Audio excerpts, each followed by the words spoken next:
Introducción a Neurac. Entonces, repetimos nuestra definición. Neurac es un método de tratamiento que a través de altos niveles de estimulación neuromuscular pretende restablecer los patrones de movimiento funcional. Y como decíamos, esto implica que a través de estímulos propioceptivos yo le voy a ayudar al paciente a crear un mapa corporal más claro para que entonces sepa cómo corregir su postura y cómo mejorar sus patrones de movimiento. Aquí podemos ver algunas de las posibles explicaciones del cómo y por qué es que funciona el método de Neurac. Hay mecanismos neurológicos implicados. Principalmente vamos a ver adaptaciones neurales relacionadas con las unidades motoras. Por ejemplo, el aumento de las unidades motoras, la mejoría en la sincronización, aumenta la frecuencia de activación y también mejora la secuencia de reclutamiento. Esto altera los reflejos espinales y los mecanismos inhibitorios, creando o ayudando a que el sistema nervioso central active un programa motor más eficiente. Aquí podemos ver a grandes rasgos cuáles son las vías que utiliza nuestro cerebro para poder llegar al control neuromuscular. Entonces, como ya habíamos revisado, aquí tenemos diferentes receptores. Tenemos los receptores vestibulares, los receptores visuales y además las señales aferentes que vienen de los mecanorreceptores distribuidos en todo nuestro cuerpo. Toda esta información la va a procesar nuestro sistema nervioso central. Dependiendo del nivel de integración que tenga nuestro cuerpo respecto a la tarea que le estamos pidiendo, va a utilizar diferentes niveles en el cerebro. Entonces, habitualmente, cuando algo es nuevo, cuando algo nos cuesta mucho trabajo, cuando estamos aprendiendo, vamos a utilizar principalmente la corteza motora, el cerebelo y el ganglio basal, que también está muy de la mano con cómo lo experimentamos a nivel emocional. ¿Ok? Entonces, por ejemplo, es como cuando yo aprendo a manejar. La primera vez, pues me cuesta, y sobre todo si es estándar, ¿no? Me va a costar un montón de trabajo no poner atención en si estoy pisando el clutch, si estoy pisando el freno, si estoy metiendo bien la velocidad, si yo estoy espejeando, ¿no? Es como todo nuevo y entonces requiere mi total atención el poder desarrollar la tarea. Si ya llevo un rato manejando, pero no es o sea, ya lo domino, entonces ya no necesariamente va a entrar el córtex. Ya por ahí pueden entrar otros programas como el tronco encefálico. Y finalmente, ya cuando tengo algo bien aprendido, ya puede ser más por reflejo. Ya cuando está un patrón motor ya está bien integrado, ya realmente ya no lo procesas de manera consciente, sino que tu cuerpo tiene un reflejo. Entonces, cualquiera de estos tres niveles de control motor va a derivar en una respuesta musculoesquelética.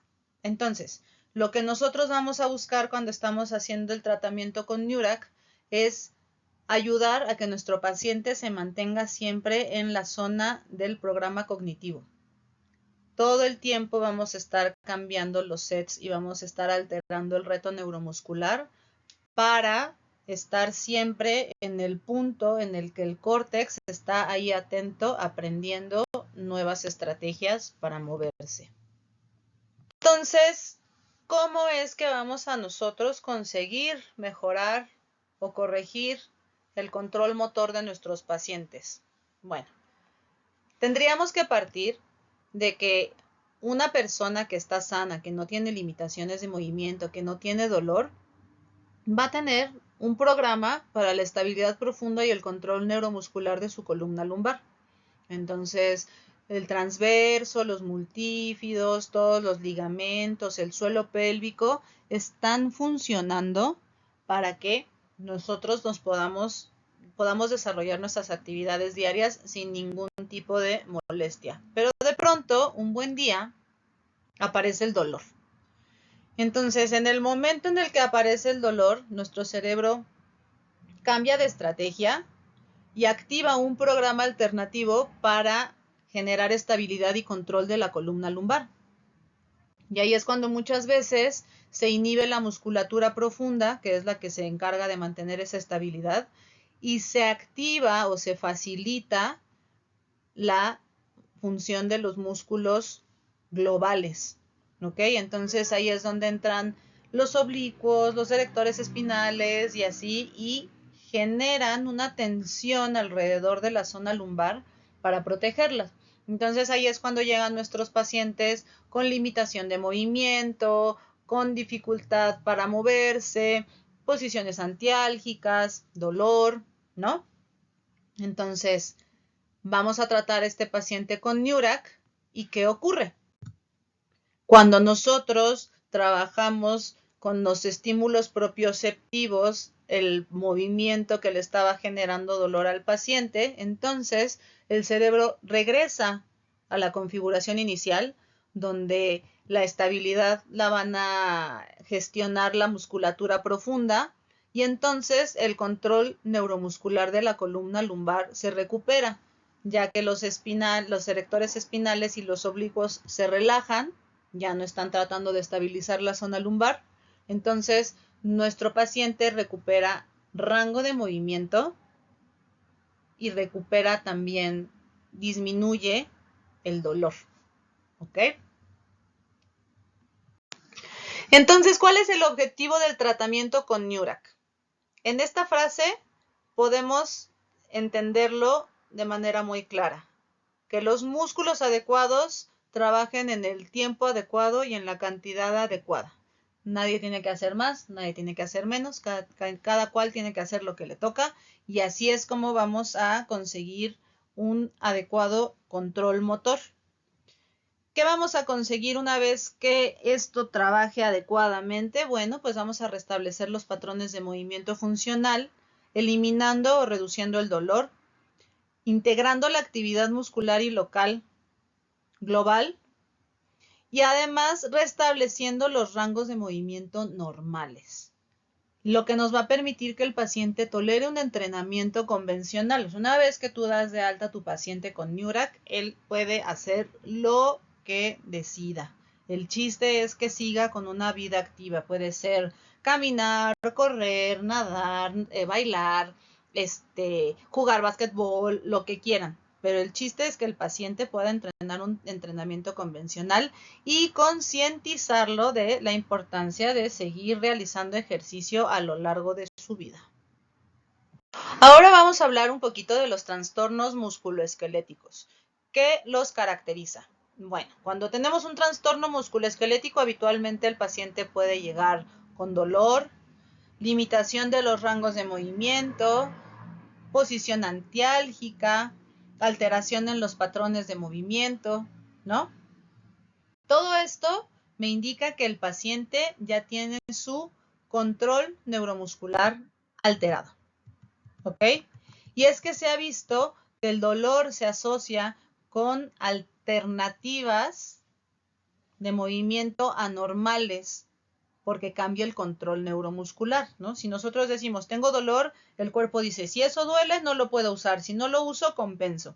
Y entonces modifico mi patrón de movimiento para que no me duela, pero luego esa modificación puede empezar a crear sobrecargas y descompensaciones y eso a la larga se puede traducir en un dolor crónico, ¿verdad?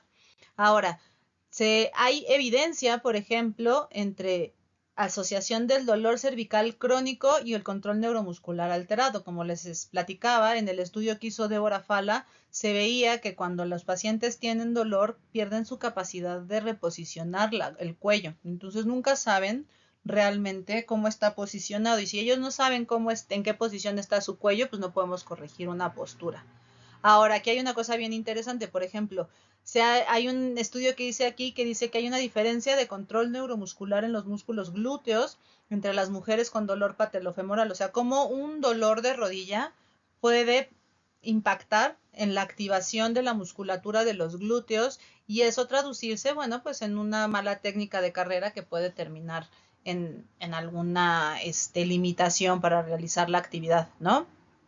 Ahora, Cuando hay una lesión en el hombro, no solamente hay restricciones mecánicas, también se afecta el sistema sensorimotor. Entonces empezamos a notar que siempre que hay dolor, hay una alteración en el control motor, porque ya nuestro sistema no está utilizando la estrategia que usualmente usaría por el simple hecho de que nos está tratando de proteger. Entonces, ¿de qué es de lo que más nos protege el cuerpo? Del dolor. ¿Y qué es el dolor? Aquí vemos una definición de la Asociación Internacional para el Estudio del Dolor que dice: una experiencia sensorial y emocional desagradable asociada a una lesión tisular real o potencial o descrita en términos de tal daño. Es sin duda una sensación o en una parte o varias partes del cuerpo, pero es también siempre desagradable y por tanto una experiencia emocional. Entonces aquí hay dos cosas que tendríamos que tener bien en cuenta. Número uno es que el dolor no siempre me va a decir que hay algo que está roto o dañado en mi estructura. No todo lo que duele está roto, inflamado o está mal, ¿ok? No todo lo que duele necesita un nociceptor para activar la vía dolorosa. Y la otra parte es que es una experiencia emocional. El dolor está íntimamente relacionado con el cómo interpreto yo la situación y mis expectativas, mi experiencia, mi nivel de estrés puede cambiar mi percepción del dolor y puede aumentar o disminuir la sensación del mismo. Entonces, tenemos que entender que el dolor no es simplemente el producto final del sistema de transmisión sensorial lineal, o sea, no es como me pico y ya por eso me duele y ya, o yo pongo el dedo en el fuego y como los nociceptores me están diciendo que me estoy quemando, entonces me duele. No, es un proceso dinámico que depende de toda la información que estamos recibiendo constantemente desde todos lados. La experiencia del dolor se determina por la arquitectura sináptica de la neuromatriz. La neuromatriz es una firma neurológica que se va desarrollando con una base genética, pero que además se va formando con las experiencias que tenemos a lo largo de nuestra vida. Entonces, por ejemplo, si yo soy una persona que vive con otra persona que tiene dolor crónico, mi propensión a tener dolor crónico aumenta porque yo aprendo a gestionar el dolor como lo está haciendo la persona que tiene dolor crónico. Entonces, toda esta estructura es plasticidad, se puede ir cambiando. Entonces, ya actualmente se habla también de una definición que es el dolor nociplástico, ¿no? Que es cómo después de un tiempo en el que persiste el dolor, se van cambiando las conexiones sinápticas y se van creando tejidos que perciben de una manera alterada las cosas que podrían producirnos dolor. Entonces esto es muy interesante porque depende del sistema de regulación de estrés de cada uno de nuestros cuerpos, el cómo podemos percibir y gestionar todas estas experiencias dolorosas. Entonces, esta teoría de la neuromatrix lo que dice es que el dolor no solamente se produce por lesión, inflamación o alguna otra patología tisular, sino también nos dice que es una experiencia multidimensional producida por múltiples influencias y que además estas influencias pueden ser tanto fisiológicas como de experiencia. Entonces, en este diagrama podemos ver cómo interactúan diferentes partes del cuerpo y sobre todo diferentes áreas de nuestro sistema nervioso a la hora de procesar qué es lo que está sucediendo. Entonces, el dolor depende tanto de la experiencia, si estamos sometidos a un estrés físico o también si estamos sometidos a un estrés psicológico, ¿no? Entonces aquí es cuando nos podemos explicar de pronto que tengamos pacientes que en su día a día, en su trabajo, pues andan con dolor de espalda, ¿no? Y de repente dicen, no, pues es que me fui de vacaciones y todo súper bien. Pero en el momento en el que me senté en la silla de la oficina, en ese momento me empezó a doler otra vez la espalda, porque muchas veces estos procesos dolorosos no están solamente relacionados con un nociceptor, como decíamos hace rato, sino que también tienen que ver con todas estas cosas, ¿no? La amígdala, si hay miedo, ansiedad, si por ahí los nociceptores también, ¿no? O sea, si de repente me voy a trabajar, pero me voy a trabajar, todo deshidratado o sin comer bien o sin dormir bien, pues obviamente eso me va a generar un estrés físico, ¿no? Que evidentemente si yo requiero estar 8 horas sentado, no voy a gestionar igual si me alimento, si duermo bien, si gestiono mi estrés, que si estoy todo de malas, ¿no? Entonces ahí es cuando tenemos que ver que el manejo del dolor no se puede enfocar única y exclusivamente a recuperar una estructura, sino que tenemos que ver además de manera compleja cómo está todo el sistema de soporte de nuestro paciente, si realmente está teniendo un cuidado integral, ¿no? Hay muchas cosas que tenemos que tomar en cuenta. Entonces, por eso es importante cuando nosotros estamos haciendo nuestro tratamiento con Neurac, el ayudar a llegar a nuestro paciente a un estado un tanto eufórico a partir del ejercicio para que produzca endorfinas y entonces empiece a asociar de manera positiva el ejercicio con la disminución del dolor, ¿no? Porque como sabemos muchas veces nuestros pacientes tienen kinesofobia por el dolor que les genera el movimiento. Entonces, vamos, recordemos que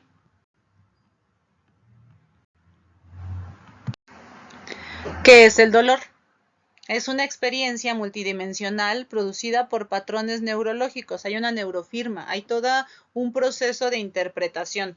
Nuestro cuerpo, nuestros sensores perciben qué está pasando en el exterior y luego nuestro cerebro es el que filtra. Entonces, dependiendo de nuestras experiencias previas, de nuestras expectativas, de nuestros miedos, ansiedades, estreses, es que entonces esa información se va a procesar como algo doloroso o como algo inocuo.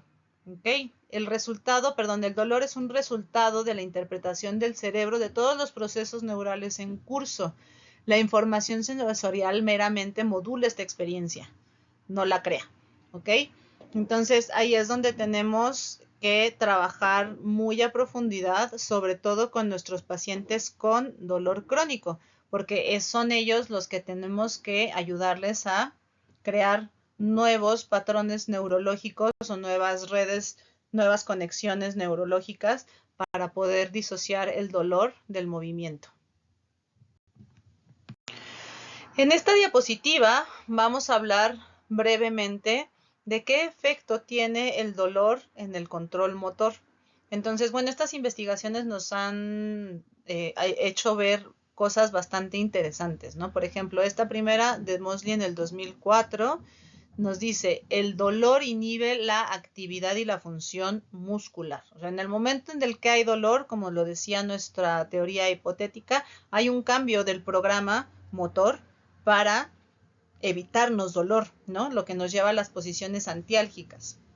Luego dice, el dolor cambia la estrategia de reclutamiento y patrones de movimiento muscular. Entonces, cuando hay dolor, pues como nuestro cuerpo no quiere que nos duela, va a buscar posiciones antiálgicas, va a alterar los patrones de movimiento en pro de que no tengas tu dolor.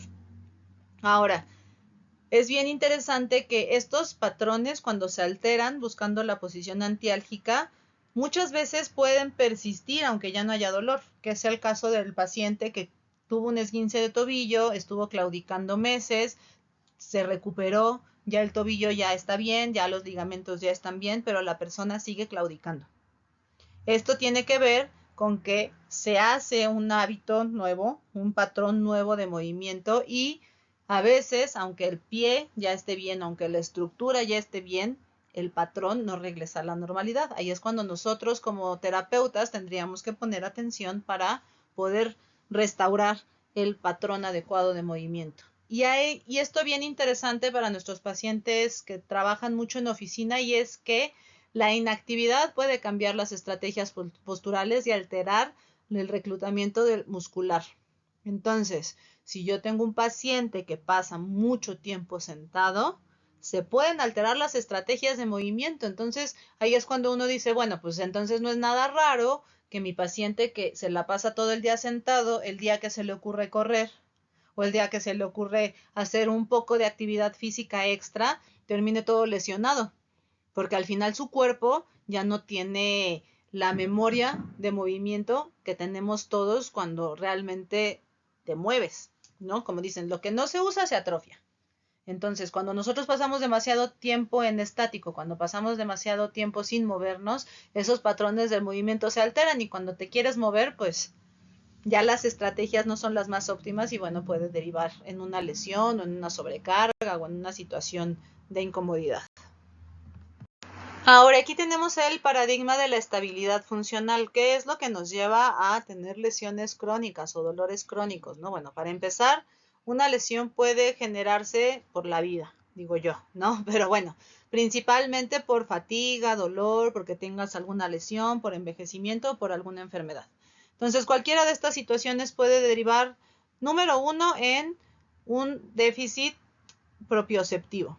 Esos déficits propioceptivos pueden generar un control neuromuscular alterado, que deriva en una inestabilidad funcional, que genera lesiones repetitivas, que puede instaurar lesiones ligamentosas y por lo tanto una inestabilidad mecánica que se va a traducir en inestabilidad funcional y demás. Y entonces este bucle se sigue retroalimentando hasta que nosotros hacemos una adecuada rehabilitación o prevención. La otra estrategia sería una cirugía. Pero ¿qué pasa?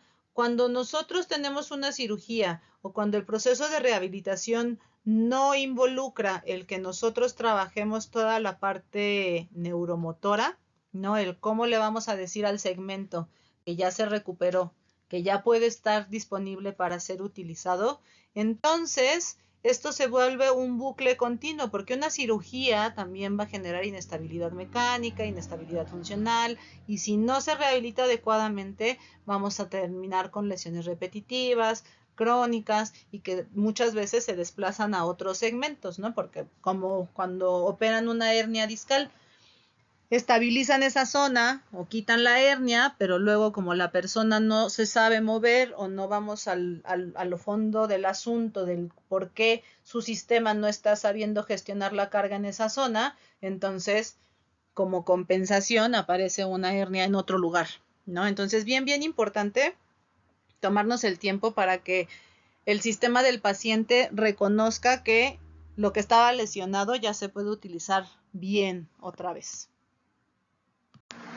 Ahora, para poder conseguir la estabilidad funcional es bien importante que los subsistemas musculoesqueléticos estén funcionando adecuadamente, que es el subsistema neural, el subsistema muscular y el subsistema osteoligamentoso. Si alguno de estos tres tiene algún daño, entonces la estabilidad funcional no va a ser posible y hay que rehabilitarlo.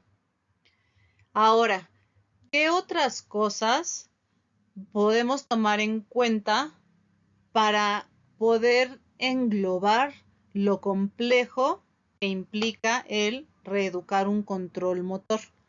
Aquí Panjabi, por ejemplo, nos habla de la estabilidad y de la movilidad en diferentes situaciones, en activo, en neural y en pasivo. Entonces, es todo este modelo dinámico en donde cada parte del cuerpo está buscando generar estabilidad desde lo que le toca gestionar de acuerdo a la tarea que tenemos, ¿no? No es lo mismo el esfuerzo que tienen que hacer los multífidos, por ejemplo, si nosotros estamos sentados en la computadora trabajando mucho tiempo, si de repente soy un gimnasta de alto rendimiento, el cómo voy a estabilizar mi columna implica procesos completamente diferentes. Pero en ambos casos es importante que veamos la globalidad del proceso para que no tengamos ahí problemas a la hora de rehabilitar.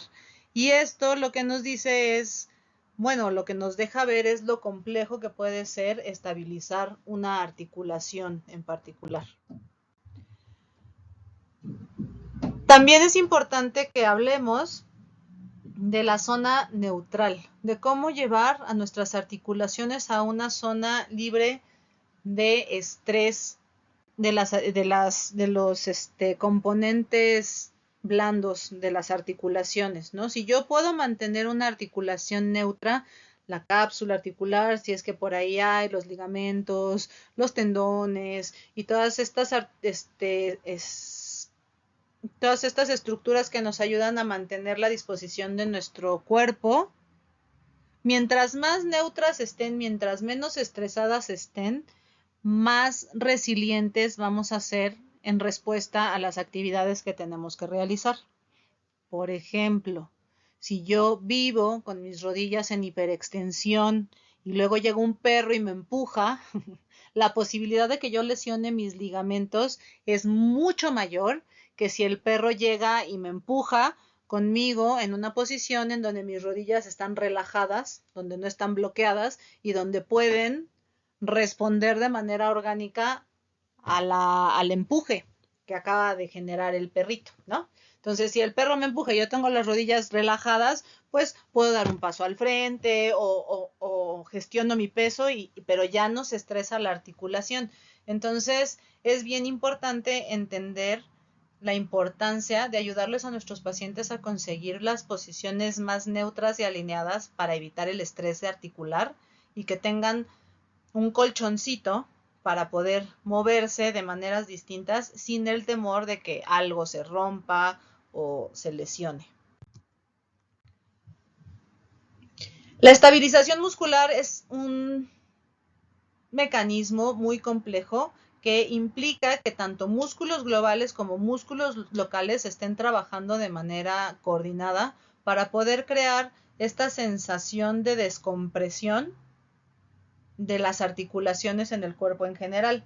En este diagrama estamos hablando del tronco, pero el cuerpo en general, en todas tus articulaciones, si tú trabajas adecuadamente la fuerza, tenemos esta posibilidad de coaptar o de liberarle la presión a las articulaciones.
Ahora, ¿cómo vamos a encontrar nosotros o cómo vamos a evaluar los déficits neuromusculares para poder mejorar la situación?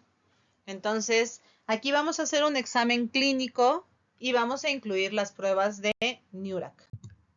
Entonces, un examen clínico normal. Hacemos nuestra anamnesis, hacemos nuestra inspección, si requerimos hacer algún test funcional lo hacemos, hay que revisar cómo están los rangos de movimiento, si quieres hacer algún diagnóstico diferencial con algún test en específico se puede, y luego ya después de que tienes toda tu historia clínica y demás bien asentada, vemos si aplica hacer un test de Neurac. ¿Ok? Bien. En Neurac tenemos dos pruebas principales. Test de control motor y test de cadenas miofaciales. ¿Ok? El objetivo de estos tests es encontrar los enlaces débiles en las cadenas biomecánicas. Un enlace débil es un déficit dentro de la cadena biomecánica que puede producir una disfunción en el sistema musculoesquelético. ¿Qué puede ser un enlace débil? Podría ser el subsistema osteoligamentoso, podría ser el subsistema muscular, podría ser el subsistema neural o que haya una dificultad en la interacción entre estos subsistemas.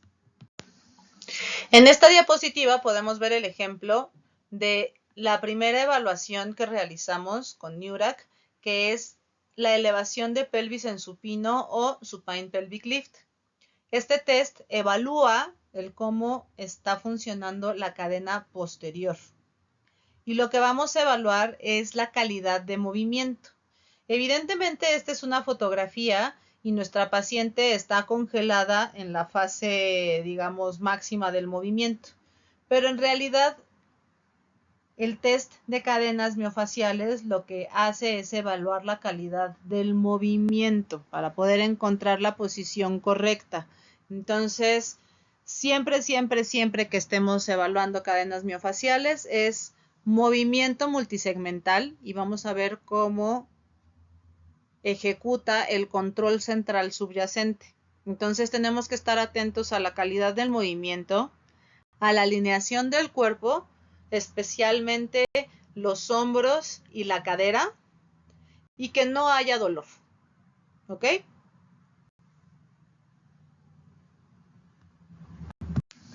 Ok, entonces a continuación voy a describir cómo es el procedimiento para evaluar las cadenas miofaciales en el test de transferencia de cargas.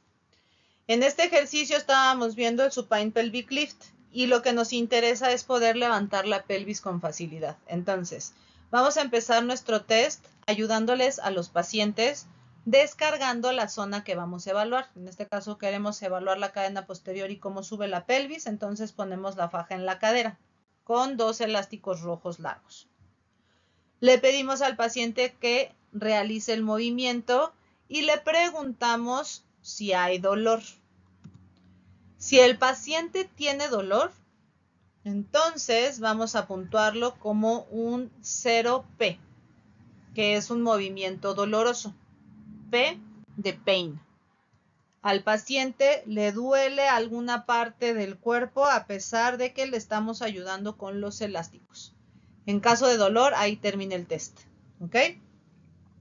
Si no duele, entonces vamos a ver qué calidad, con qué calidad está realizando el ejercicio. Si el paciente compensa mucho, entonces vamos a poner un 0D, que es un movimiento disfuncional. Aunque tiene la descarga, el paciente no puede ejecutar el ejercicio adecuadamente, entonces le ponemos 0D. Si el paciente con la descarga es capaz de realizar el ejercicio como se esperaba, entonces lo que vamos a hacer es quitar los bungees. Vamos a quitar los elásticos rojos para ya no ayudarle. Cuando retiramos los elásticos, si nuestro paciente ya no es capaz de hacer el ejercicio, Entonces lo vamos a calificar como un movimiento funcional. Si nuestro paciente realiza bien el ejercicio, entonces se le va a poner un 1. Con Neurac solo vamos a tratar los enlaces débiles. Cualquier cosa que esté puntuada como 0P, 0D o 0F. Si tienes un nivel 1, ese eslabón no se trabaja. ¿Ok? Solamente vamos a trabajar los enlaces débiles. Entonces, repito. Inicio con bungees. Si a mi paciente le duele el ejercicio, entonces le pongo 0P. Si a mi paciente le sale mal el ejercicio aunque tenga los elásticos, le pongo 0D. A mi paciente le sale bien el ejercicio con elásticos. Se los quito. Le sale mal cuando le quito los elásticos, entonces le pongo 0F. Aunque le quité los elásticos, lo sigue haciendo bien, entonces le pongo nivel 1. Y vamos a ir puntuando cada uno de los ejercicios, cada uno de los lados. Entonces voy a tener toda una batería de resultados cuando yo termine de hacer la evaluación completa de Neurac. La otra evaluación que vamos a hacer con Neurac es el test de control motor. A diferencia de la transferencia de cargas, se va a evaluar en isométrico. Lo que vamos a hacer es ayudar a nuestro paciente a llegar a una cierta posición y le vamos a pedir que mantenga esa posición durante 2 minutos. ¿Ok? Entonces, ¿qué es lo que vamos a ver en esos 2 minutos? Número 1, que aparezca dolor. Si aparece dolor, en ese momento paro el test y ya, hasta ahí nos quedamos. Número 2, le vamos a indicar a nuestro paciente que nos avise cuando empiece a sentir fatiga en alguna parte del cuerpo que se presente al momento de tratar de mantener la posición que le pedimos al paciente. Vamos a estar observando de manera minuciosa si cambia la respiración mientras el paciente está manteniendo la posición. Vamos a ver cuánto tiempo mantiene la posición si es que no alcanza a completar los 2 minutos. Vamos a ver la habilidad que tiene para mantener la posición alineada. Muchos pacientes empiezan a modificar la postura después de un tiempo. Y vamos a ver cuál es su estrategia para mantener la posición. Entonces vamos a poder ser testigos de cómo va funcionando la compensación de su musculatura global para mantener la postura, y eso nos puede ayudar a entender por qué esa persona está padeciendo dolor lumbar o dolor cervical o la razón por la que haya acudido a la consulta. Una vez que se realizan las pruebas, se va a decidir entonces a partir de una selección de los eslabones más débiles, cuáles son las zonas que se van a tratar. ¿Ok? Entonces tenemos 4 elementos principales para poder realizar el tratamiento. Número 1, vamos a corregir los patrones de movimiento utilizando el ejercicio en suspensión con cadena cinética cerrada y aprovechando la inestabilidad que tienen las cuerdas. Número 2, vamos a utilizar la perturbación o la vibración como un recurso para aumentar la dificultad y la inestabilidad, o cuando tenemos el estímulo para poder inhibir el dolor a través de la teoría de la compuerta. También vamos a cambiar y a regular o a codificar la carga de trabajo dependiendo de las posibilidades de nuestros pacientes. Y vamos a intentar aumentar gradualmente el reto neuromuscular. Nuestro acercamiento debe de ser preferentemente libre de dolor. Yo voy a buscar que mi paciente pueda realizar el ejercicio sin molestia. Pero si no es posible, por lo menos tendríamos que asegurarnos de que no aumente el dolor existente. ¿De acuerdo? A continuación vamos a hablar de cómo corregir un enlace débil cuando encontramos alguna falla en nuestra prueba de control motor. Entonces, nuestra prueba es ayudar a que nuestro paciente mantenga una contracción isométrica durante 2 minutos. Una vez terminado el tiempo, vamos a hacer el tratamiento, ¿ok? Si nuestro paciente de inicio tiene una posición aberrante, lo que vamos a hacer es corregir la posición. Vamos a alinear el cuello, los hombros, la cadera. Vamos a buscar que esté lo más cerca de la zona neutra y luego vamos a agitar las cuerdas sutilmente, golpeándolo con las yemas de los dedos para activar la musculatura del core. Después de hacer esto, vamos a dejar que nuestro paciente descanse entre 30 o 60 segundos. Después de haber corregido la postura, entonces yo vuelvo a colocar a mi paciente en la posición de la evaluación y veo si puede mantener la postura más tiempo. Entonces, ya corregimos la postura, yo lo dejo en la contracción y visualizo qué es lo que está ocurriendo. Empiezo a tomar tiempo y veo en qué momento empiezan a aparecer sus compensaciones. La compensación puede ser un cambio de posición, una alteración en la respiración, que pierda el movimiento, que empiece a doler, ¿vale? Entonces, cuando yo veo la compensación, empiezo a darle golpecitos a las cuerdas con las yemas de los dedos entre 5 y 10 segundos y paro. Yo puedo seguir repitiendo el protocolo siempre y cuando el tiempo de mantenimiento se pueda aumentar. ¿Esto qué quiere decir? Que el tiempo en el que yo dejo a mi paciente solo y aparece la primera compensación va aumentando con el set que yo estoy realizando. La actividad no provoque dolor. Mientras no produzcamos dolor, podemos seguir haciendo el tratamiento. Y también que el paciente sea capaz de seguir manteniendo la postura adecuada. Si al paciente le cuesta mucho trabajo mantener la postura, quiere decir que está cansado y entonces ya no tiene caso seguir. Hay que tomar en cuenta que NEURAC es un proceso de aprendizaje motor, entonces nos interesa muchísimo que lo que aprenda sean patrones de movimiento bien ejecutados, no compensados. Entonces, si yo noto que mi paciente ya no está realizando el ejercicio tan bien como al inicio, es mi señal de que ya debo de parar y cambiamos de estrategia o cambiamos de eslabón o terminamos la sesión. Ahora, ¿cómo corregir un enlace débil cuando estamos haciendo el ejercicio de transferencia de cargas o cadenas miofaciales? Bueno, aquí lo primerito es poder encontrar la codificación de la estación médica para que el paciente sea capaz de realizar el ejercicio sin compensar. Una vez que ya encontramos el nivel de la estación médica, se van a pedir pocas repeticiones del ejercicio, 4 o 6 con alta carga de trabajo. Esto quiere decir que el paciente tiene que sentir claramente el trabajo del músculo diana mientras está realizando la activación. En este caso, en el ejemplo del puente en supino, el músculo diana es el glúteo. Entonces, el paciente tendría que estar sintiendo que su glúteo está trabajando a tope.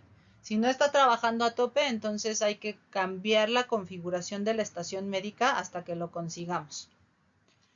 Después del set de 4 o 6 repeticiones, le vamos a dejar descansar entre 30 y 40 segundos a nuestros pacientitos.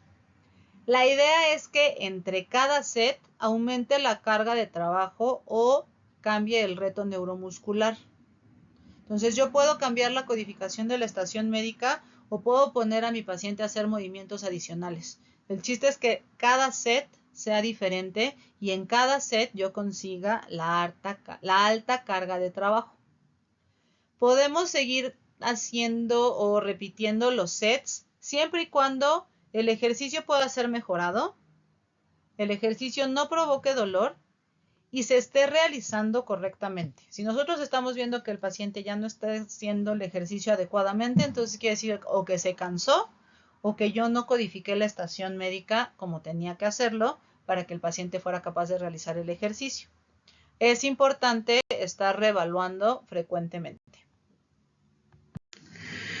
En la presentación en la que hablábamos del ejercicio en suspensión, hablamos más o menos de las posibilidades que tenemos para progresar los ejercicios con Neurac.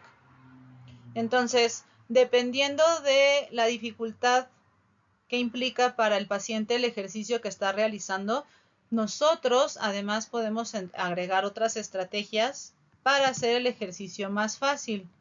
Una sería la descarga con cuerdas elásticas. Yo puedo colocar un par extra de bungees negros en mi faja para descargar todavía más el peso.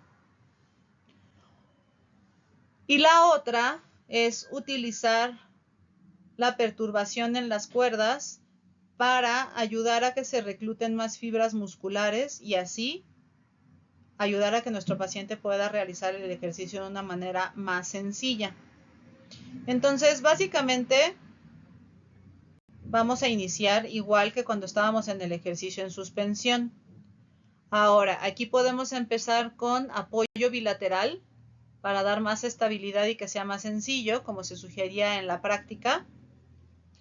Y luego, lo ideal sería buscar que todo esto se evalúe o se trabaje con carga unilateral para poder trabajar todo lo que implica el mantener estable tanto la columna como los miembros que están trabajando en el ejercicio. Ahora, ¿cuáles son los beneficios del método con Neurac? Bueno, número 1 tenemos la descarga. Esto nos ayuda muchísimo porque reduce el peso del cuerpo y ayuda a que los pacientes encuentren más fácil cómo realizar la tarea que se les está pidiendo. Cuando no tienen que cargar tanto peso, también se evita el estrés que se genera a nivel biomecánico y entonces esto nos ayuda a que no se siente el dolor y por lo tanto evitamos la inhibición neuromuscular. Estimulamos los músculos diana. Esta posibilidad de poder descargar segmentos específicos nos va a ayudar a que el paciente pueda tener una experiencia clara de cómo se percibe la activación máxima de un músculo diana y después poder replicarlo cuando esté haciendo actividades de manera cotidiana. También facilita el movimiento óptimo. Cuando nosotros descargamos el cuerpo, le ayudamos a los pacientes a realizar los ejercicios de manera más sencilla y permite la variabilidad del movimiento y la progresión. Cuando yo le quito el peso al cuerpo, le damos cabida al reto neuromuscular, que son los movimientos adicionales, y también a trabajar la coordinación y la sincronización sin tener que aumentar el peso que está gestionando nuestro paciente. Entonces es una forma muy segura de irle ayudando a nuestro cerebro o al cerebro de nuestro paciente a entender mejor cómo es que funciona el cuerpo y cómo gestionar las tareas que se le están solicitando. Ahora, perturbación. ¿A qué nos referimos con perturbación? Bueno, pues a golpear las cuerdas, tal cual. Cuando estamos trabajando transferencia de cargas, el pegarle a las cuerdas genera más inestabilidad y eso estimula y facilita la cocontracción de los agonistas y los antagonistas. Entonces, creamos mayor, se requiere más reclutamiento de las fibras musculares al momento en el que nosotros estamos jugando con la base de apoyo. Esto también aumenta el input propioceptivo. Ya no solamente tenemos los receptores de presión, sino también receptores de vibración y otros estímulos que podemos ir captando desde todas nuestras partes del cuerpo que van a ayudar a tener información más precisa de cómo mover el segmento que estamos trabajando. Aumenta la complejidad del ejercicio. También altera la sensación del dolor. Por medio de la teoría de la compuerta, recuerden que los estímulos propioceptivos viajan más rápidos que los estímulos dolorosos. Entonces, el pegarle a las cuerdas de alguna manera puede ayudarnos a distraer al sistema de la sensación dolorosa, lo que nos va a ayudar a que no se inhiba la función muscular y por lo tanto poder restaurar los patrones de movimiento más rápido. Entonces, en resumen, ¿cuáles son las ventajas al utilizar Neurac como un método de tratamiento? Bueno, tenemos la descarga con las cuerdas elásticas, con una clasificación sencilla y principios sencillos de la dificultad de los ejercicios, con muchísima información propioceptiva para nuestro paciente. ¿no? Con alta carga mecánica. O sea, él va a sentir el esfuerzo a tope, pero con la seguridad de que con la descarga estamos gestionando que no se vaya a lesionar por una sobrecarga, precisamente. También vamos a tener una exposición graduada. La clasificación de los ejercicios nos va a ayudar a que podamos hacer microprogresiones de tal manera que el paciente no perciba de forma agresiva el progreso de un ejercicio a otro. Vamos a disociar el movimiento y el dolor. Lo que les decía, la alta carga nos ayuda a producir endorfinas y esas endorfinas nos van a ayudar a, de manera natural, gestionar el dolor. Si yo asocio el ejercicio y la producción de endorfinas y la sensación de bienestar, entonces voy a empezar a romper con esta idea de que el movimiento me va a provocar dolor. Y así vamos a evitar que se active la firma de dolor o este caminito, lo que decíamos de la neuromatrix, que va a conectar con la sensación dolorosa. Entonces, es una forma de ir reeducando a nuestro sistema nervioso para que perciba el ejercicio como algo benéfico y no como algo que pueda crear molestia o dolor más adelante. Entonces, ¿qué tenemos en Neurac? Bueno, va a estar indicado una vez que nosotros hagamos las pruebas. Tenemos dos pruebas, control motor y cadenas miofaciales. El tratamiento es individualizado, no podemos hacer grupos y vamos a concentrarnos en corregir los enlaces débiles. Como decíamos, si en una prueba me sale un 1 o resulta que el control motor no está alterado, entonces eso no lo trabajo. Solo vamos a trabajar los eslabones débiles. ¿Cómo vamos a conseguir la estimulación neuromuscular? Bueno, trabajando en cadena cinética cerrada, modificando la base de sustentación a una base de sustentación inestable, utilizando la perturbación o la vibración. Vamos a usar también el uso de la voz. Cuando tengamos las prácticas vamos a notar cómo es bien diferente la experiencia de un test de control motor, un tratamiento de control motor, a un tratamiento de cadenas miofaciales. Y la concentración. Aquí es bien importante que nosotros podamos generar un ambiente en donde el paciente tenga la confianza de explorar y de sentir su cuerpo sin tener que estar pensando en el ajetreo del día a día. Entonces requiere concentración tanto del terapeuta para poder identificar las compensaciones como del paciente para poder entender qué es lo que está pasando con su cuerpo al momento de realizar los ejercicios que le pedimos. Podemos trabajar en alta carga, ¿no? Manteniendo mucho tiempo, que sería cuando trabajamos el control motor, o haciendo repeticiones y aumentando la carga o reto neuromuscular cada serie siempre que sea posible. ¿Cómo vamos a optimizar el control neuromuscular? Bueno, nos vamos a dar cuenta cuando se elimina o reduce el dolor. Notamos una mayor integración de la musculatura local y global. Mejoramos y restablecemos el rango de movimiento y también notamos que hay patrones de movimiento más funcionales.